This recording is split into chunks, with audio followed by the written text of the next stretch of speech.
ପ୍ରତିଦିନମୁ ଭିଡ଼ିଓର ଡେସ୍କ୍ରିପ୍ସନରେ ଦିଆଯାଇଥିବା ଲିଙ୍କରେ ଏଲାଇଟ୍ ମୋସନ୍ର ତାକୁ ଡାଉନଲୋଡ଼୍ କରି ନିଜ ଫୋନରେ ଏଡ଼ିଟ୍ କରିପାରିବେ ଏବଂ ସେଥିରେ ଦିଆଯାଇଥିବା ଭିଡ଼ିଓର ଡେସ୍କ୍ରିପ୍ସନରେ ପ୍ରିସେଟ୍ ଲିଙ୍କ ତାକୁ ଇମ୍ପୋର୍ଟ କରିନିଅନ୍ତୁ।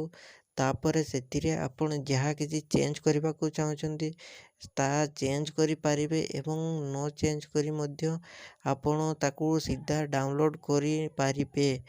ଯଦି ଭିଡ଼ିଓଟି ଭଲ ଲାଗିଥାଏ ଚ୍ୟାନେଲଟିକୁ ସବସ୍କ୍ରାଇବ୍ ଏଣ୍ଡ ଭିଡ଼ିଓଟିକୁ ଲାଇକ୍ କରିନିଅନ୍ତୁ।